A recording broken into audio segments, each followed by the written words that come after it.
Communiqué du ministre de la Santé. Les centres de dépistage de la COVID-19 sont ouverts dans tous nos départements, sauf pour les voyageurs qui payent leurs tests.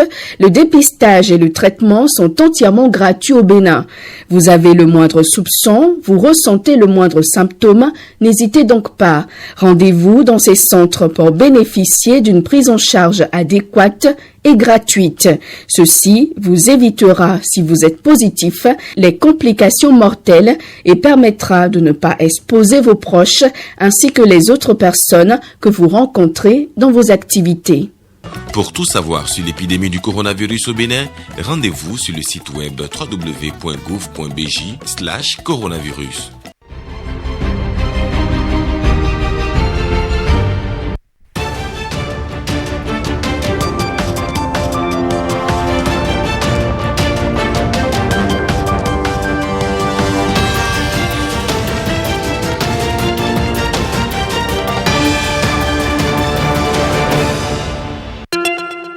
Attention, attention, la pandémie de Covid-19 n'est pas encore terminée. Le virus circule toujours. Des morts et des cas graves sont régulièrement enregistrés.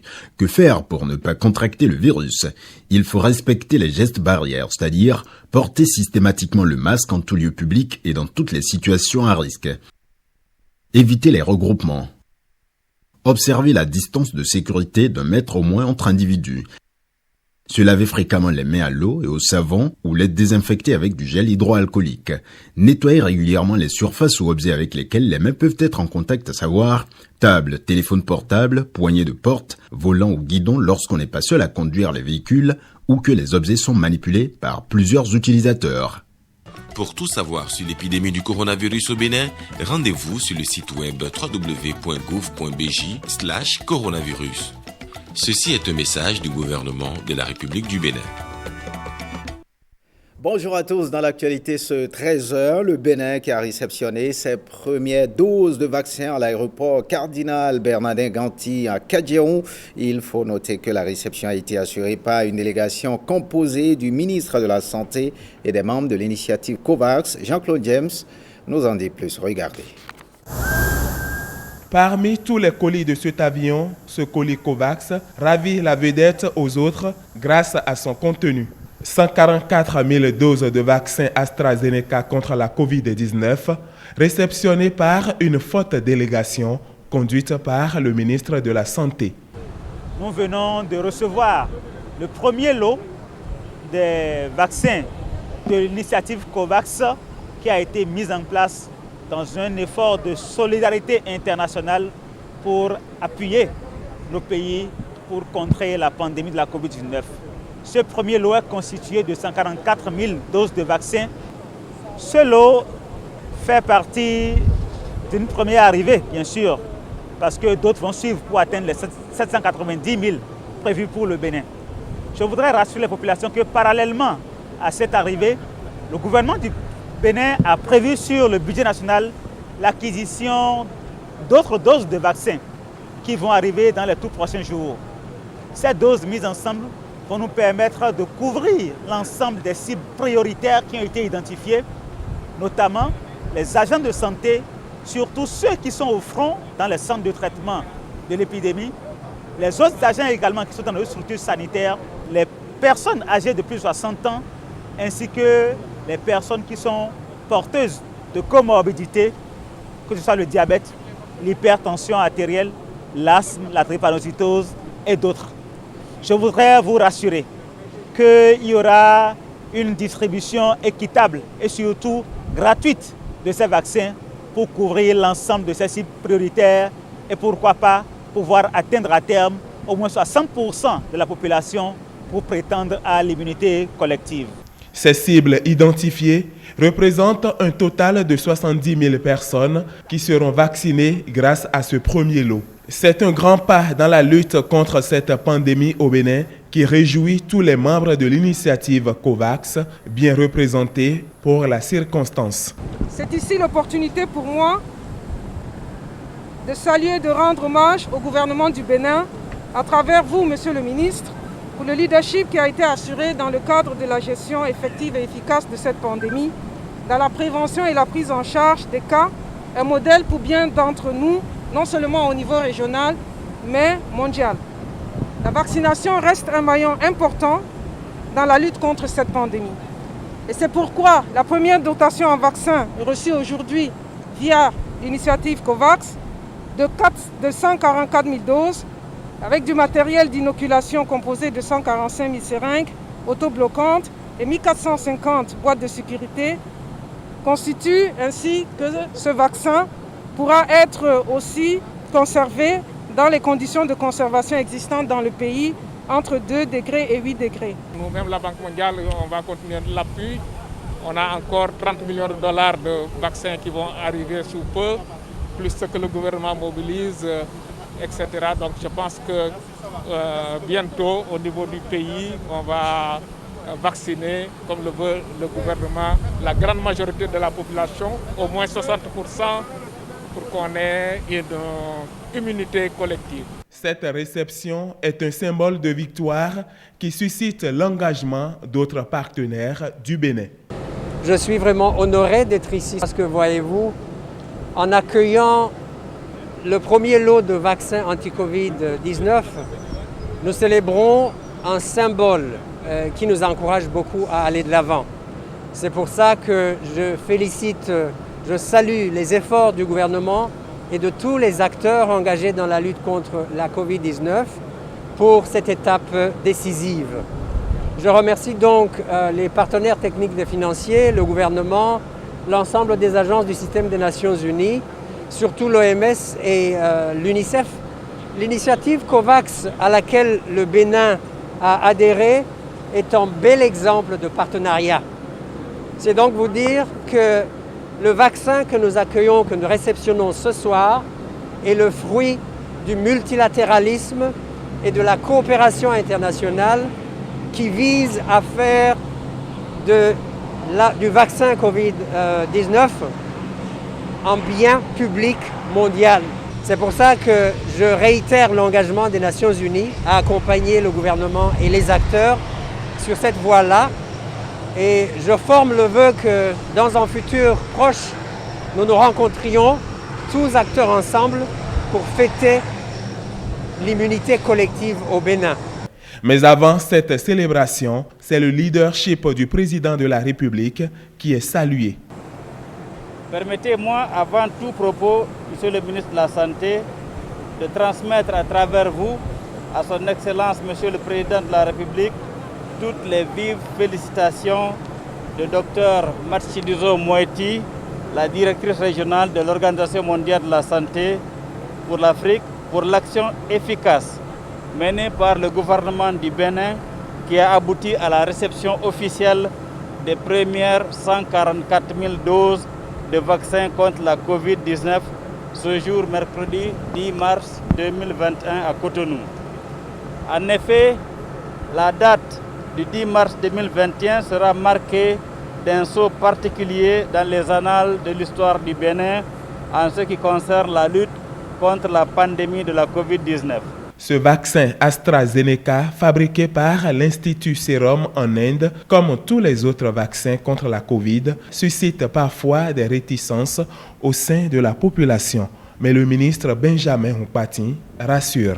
Je voudrais les rassurer que les vaccins qui ont été livrés au Bénin ont été testés et je voudrais également les rassurer sur la qualité de ce qui a été livré. Donc, ils n'ont aucune crainte et le gouvernement s'est assuré de la qualité également de ces vaccins, évidemment, avant d'accepter leur importation dans notre pays. Ces premières doses au Bénin ouvrent la voie à la vaccination qui démarre très bientôt. Mais elles ne dispensent en aucun cas du respect des gestes barrières. On part pour le septentrion. Les femmes de Djougou et de Kétou se font dépister gratuitement du cancer du sein de col de l'utérus. C'est une initiative de la Jeune Chambre internationale Cotonou-la Doyenne. Elle marque la célébration de la Journée internationale de la femme. Patrick Ayadji nous en dit plus. Service de gynécologie obstétrique de l'hôpital de zone hors de Malte de Djougou ce 8 mars. Il est 13h. Ninon se fait palper le sein, un geste utile en ce jour de célébration de la femme. Tout comme elle, D'autres femmes de Djougou et Kétou sont invitées à se faire dépister gratuitement contre les cancers de sein et du col de l'utérus. La Jeune Chambre internationale Cotonou-La Doyenne décide ainsi de célébrer autrement la femme béninoise. Alors, la journée du 8 mars, nous avons constaté que cela passe sans aucune action. Et donc, en prélude à cette journée, nous avons décidé de mettre les femmes à l'avant en organisant un projet dénommé Tous unis contre les cancers du sein et du col de l'utérus, qui ne sont pas connus de toutes ces femmes-là et qui fait quand même des victimes chaque année. Et donc, depuis 6 ans, la Jeune Chambre internationale Cotonou-La Doyenne a pris le pari de rendre ce projet-là en la journée de la femme. Les cancers de sein et du col de l'utérus rongent en silence des milliers de femmes dans le monde entier. Le dépistage précoce serait donc d'une utilité vitale.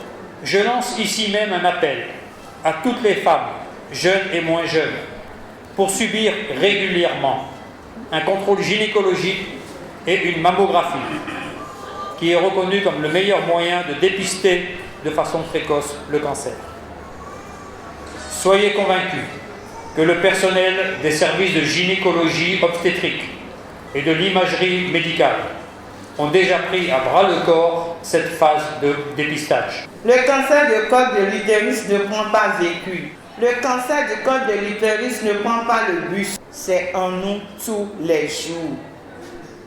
Et dépister tôt, on en guérit.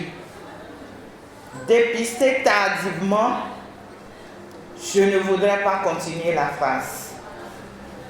Filles en âge de procréer, femmes actives dans la maternité, c'est à nous que s'adresse ce message d'exhortation. L'initiative de la JCI Cotonou-La Doyenne à l'intention des femmes est perçue à Djougou comme un geste qui sauve, indubitablement. Et puis l'Union européenne a opté au Bénin pour une causerie débat à l'occasion de la Journée internationale de la femme. À l'occasion, des femmes entrepreneurs ont défilé des bancs devant de jeunes étudiants, Jean-Claude James et Benjamin Denayon. Bertie Guédégbé Marcos, Ismène Ahamide, Sarah Kodjo et Doria Rey. 4 femmes entrepreneurs béninoises qui ont tenu en haleine le public. Leur récit porte sur leur parcours inspirant qui renferme quelques clés utiles à l'entrepreneuriat. Alors moi je pars jamais défaitiste, je pars du principe qu'on peut, peu importe le genre, que ce soit femme, que ce soit homme. Entreprendre c'est pas pour tout le monde, entreprendre c'est pas facile, mais si vous le voulez, donnez-vous vraiment la peine, donnez-vous vraiment toutes les possibilités pour y arriver. Il n'y a rien d'impossible. Si moi j'ai pu le faire, vous aussi vous pouvez le faire. Alors battez-vous, faites tout pour, donnez-vous les moyens pour y arriver et je suis sûre que vous allez créer de belles entreprises. La vie de l'entrepreneur n'est pas linéaire. Il ne faut pas penser qu'on va commencer, on va se faire des millions, on va être célèbre. Si vous commencez l'entrepreneuriat pour ces raisons-là, je pense que vous n'irez pas loin. Persévérer, déterminer pourquoi elles veulent entreprendre et persévérer quand elles ont trouvé vraiment l'idée qu'il faut. Grand moment d'échange avec des étudiants de différents instituts qui ont été séduits par ces modèles de réussite entrepreneuriale identifiés par la délégation de l'Union européenne. Notre objectif est que chacun et chacune ait le même pouvoir de façonner sa propre vie et la société et la vie publique. Nous avons souligné ce objectif dans notre 3e plan d'action pour l'égalité des genres. Nous représentons la moitié de nos sociétés. Aucun oiseau ne peut voler avec une seule aile. Dans le monde entier, on n'a pas encore ce futur égalitaire et on y arrivera seulement quand on travaille ensemble pour le faire, quand on partage son savoir-faire et que vraiment on se dit on a le choix, on a le droit de choisir. Célébration du 8 mars 2021, pari gagné pour l'Union européenne qui a choisi de célébrer le leadership féminin afin de susciter l'envie auprès de la jeune génération concernée aussi par ce combat de l'égalité. Et puis à l'occasion de la célébration de la Journée internationale des droits de femmes, MTN a sensibilisé les étudiantes sur le leadership féminin par des exemples de réussite. Fifame Salomé Atadeji. MTN Bénin marque d'une pierre blanche la célébration de la Journée internationale des droits des femmes, édition 2021. Le réseau de téléphonie mobile décide en ce jour dédié à la réflexion sur la condition féminine de coacher les jeunes filles sur le leadership. MTN invite les plus jeunes, les jeunes étudiantes pour des partages d'expériences. Et spécialement dans notre société, nous pensons que tout le monde a droit à une meilleure vie, une vie plus connectée.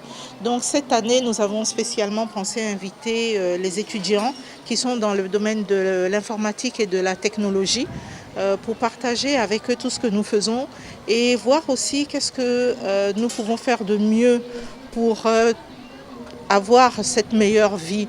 Venus de plusieurs universités du Bénin, ces futurs leaders découvrent aujourd'hui le parcours inspirant d'une Amazone, la directrice générale de MTN Bénin. Toutes les femmes peuvent être de vrais leaders. On n'a pas forcément besoin d'être parfaite. Mais il faut juste avoir le désir de servir les autres. Car un vrai leader, c'est avant tout un serviteur. Et ça, toutes peuvent le faire. Il faut juste s'armer de courage. C'est un plaisir pour nous de partager notre expérience avec les jeunes, de les encourager et de leur donner des conseils. Mon objectif est d'encourager les femmes à s'intéresser à la technologie, car elle offre aujourd'hui d'énormes opportunités. La technologie change les vies. Séduites par la brillante carrière professionnelle de Uche Ofodile, les jeunes étudiantes repartent de ces lieux avec de nouvelles résolutions. Madame Uche nous a montré que la femme peut avancer, elle peut être directrice générale d'une quelconque société. Donc nous allons prendre l'exemple de Madame Uche et peut-être dans 5 ans, 10 ans, nous aussi on sera à la tête d'une grande entreprise. Je vais plus être rigoureuse dans mes études. C'est une personne vraiment merveilleuse.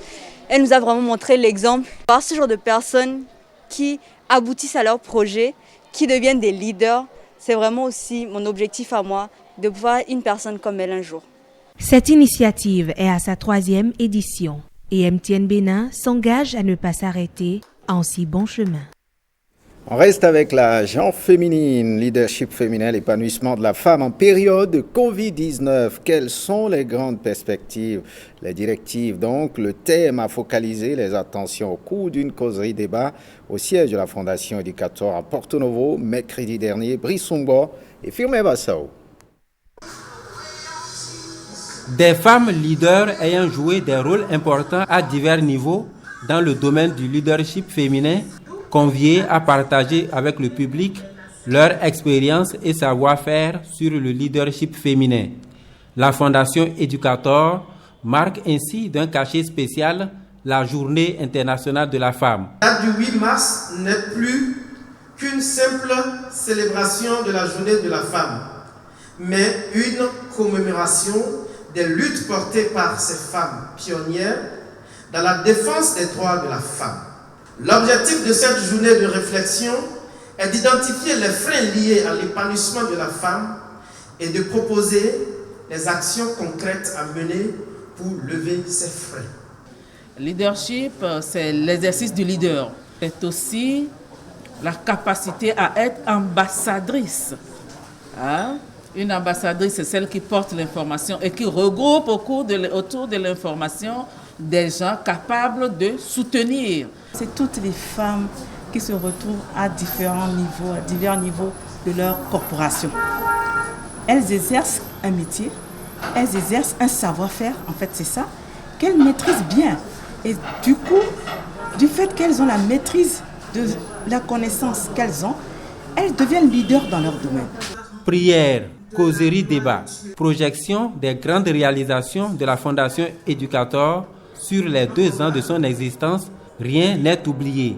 Dans le souci d'accompagner le gouvernement dans la lutte contre la pandémie de la COVID-19 et fidèle à son credo de toujours œuvrer dans le social, la Fondation Educator offre aux organisations de la société civile des boîtes de bavettes et des thermoflash. Cette fondation a eu à faire beaucoup d'actions, notamment à travers son axe stratégique numéro 1, intitulé Emploi et entrepreneuriat des jeunes. Au niveau de ce programme, nous avons des projets comme ASDEP, et c'est grâce à ces projets que des jeunes de la capitale de notre pays, le Bénin, ont eu à bénéficier d'un certain nombre de bourses de formation sur tout ce qui est cuisine, restauration et art culinaire. Sensible à la cause sociale, la Fondation Educator se dit disponible à collaborer avec toute organisation de la société civile. C'est une organisation à but non lucratif qui œuvre particulièrement pour la promotion du système éducatif. Et puis dans le cadre de la mise en œuvre de la deuxième phase du programme d'acquisition de compétences de l'Agence belge de développement Enabel, a convié donc les acteurs territoriaux du secteur agricole à l'OCOSA à un renforcement de capacité. Ces derniers sont entraînés à être au pas de la digitalisation pour mieux servir. Marcela Rossi nous en dit plus.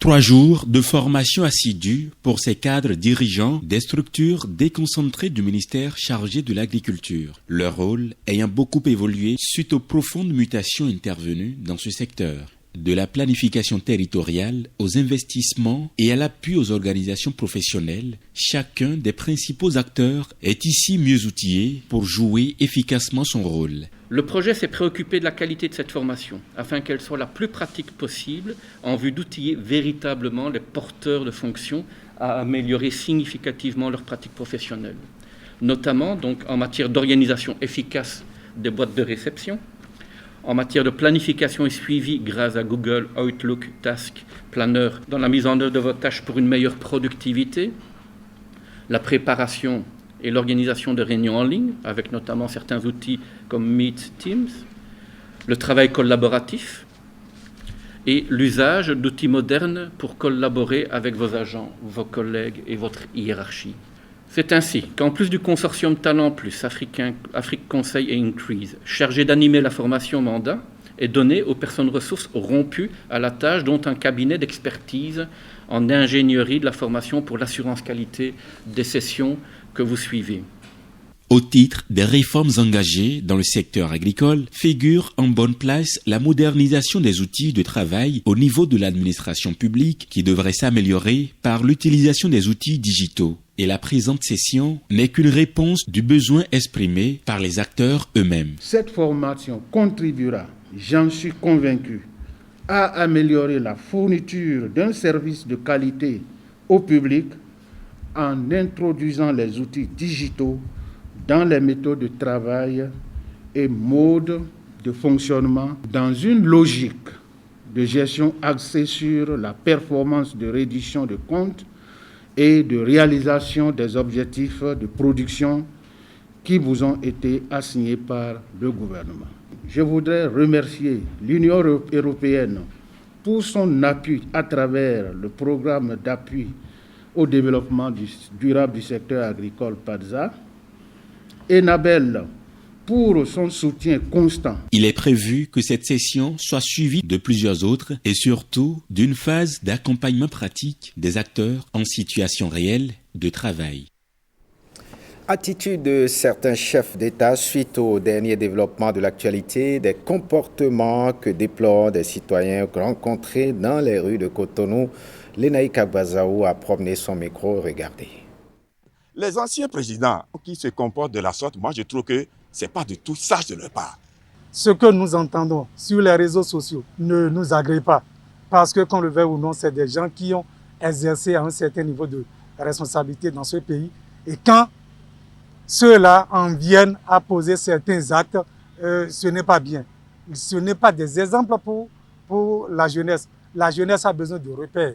La jeunesse a besoin de références. Certains de nos aînés qui, dans l'ombre, suscitent à la violence, je crois que c'est dommage.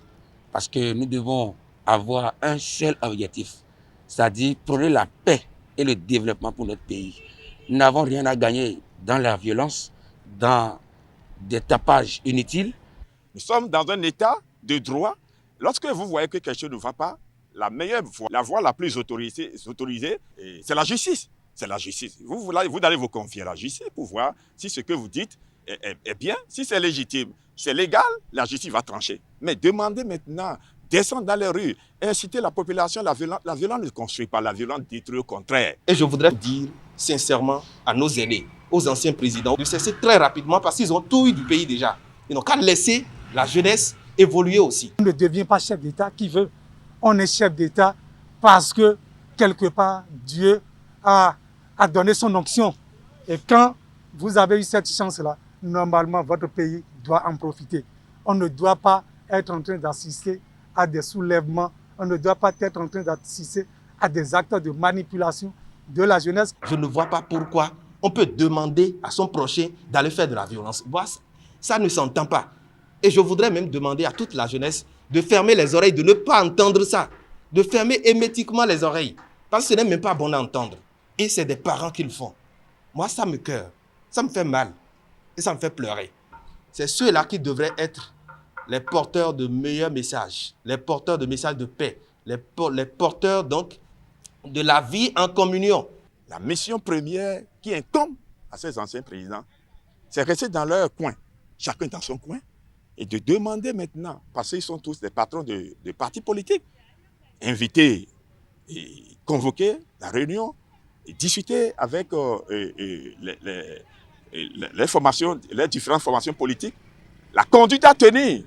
Nous n'allons pas accéder à la violence, nous n'allons pas encourager les gens à violenter le pays, nous n'allons pas encourager les gens à aller vers les actes de vandalisme et détruire tout ce qui se trouve sur leur passage. Nous devons inviter nos parents, les pauvres parents dont nous sommes les progénitures comparativement à ces aînés qui ont tout et qui ont tout fait pour leurs enfants. Nous devons quand même nous unir rapidement et travailler à ce que le plan qui s'active actuellement pour déstabiliser notre pays, nous devons mettre ça de côté rapidement. Ils ont été au pouvoir.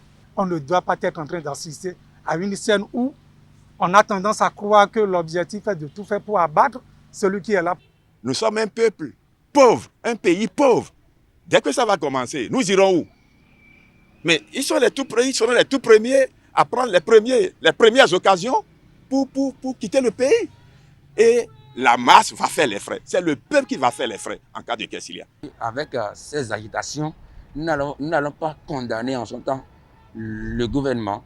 S'il va jusqu'à prendre des mesures dissuasives, je crois qu'il serait dans son rôle parce qu'il faut sauvegarder l'intérêt commun et la paix dans notre pays. Parce que je crois qu'avec les agitations, ce n'est rien que des intérêts personnels que nos aînés défendent en réalité. Sinon, c'est la paix que nous devons prôner et l'unité nationale, surtout le dialogue.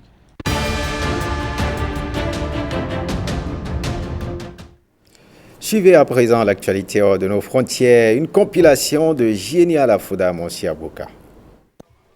Bobi Wine, le leader de l'opposition ougandaise, appelle les Ougandais à manifester pacifiquement contre le président Yoweri Museveni.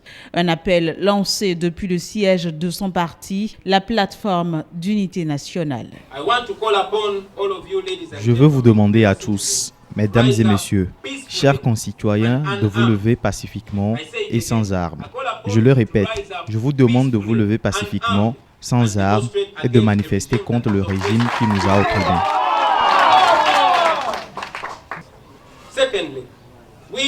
Nous exigeons que le général Museveni mette immédiatement fin à l'enlèvement et au kidnapping de nos compagnons qui sont enlevés chaque jour. Bobi Wine était le principal rival du président Museveni lors de l'élection présidentielle du 14 janvier dernier. Dénonçant une mascarade, le député de 39 ans avait saisi la Cour suprême pour contester le résultat avant de retirer son recours, estimant qu'elle n'était pas impartiale.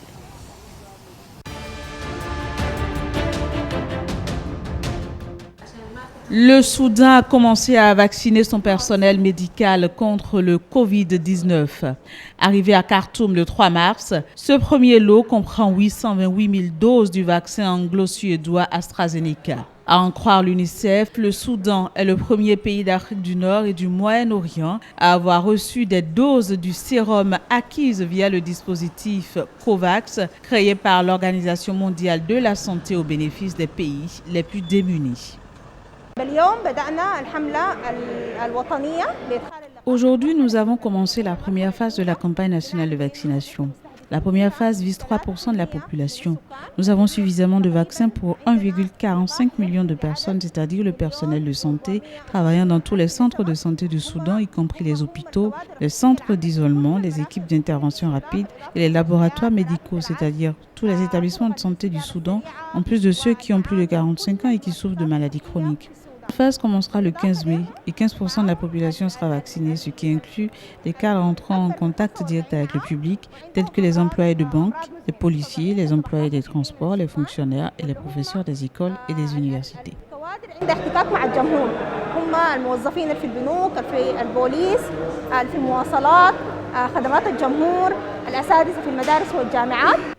Toujours via COVAX, Khartoum doit obtenir 3,4 millions de doses d'ici fin septembre. Pays de 43 millions d'habitants, le Soudan a officiellement recensé plus de 28 500 contaminations, dont 1 900 décès.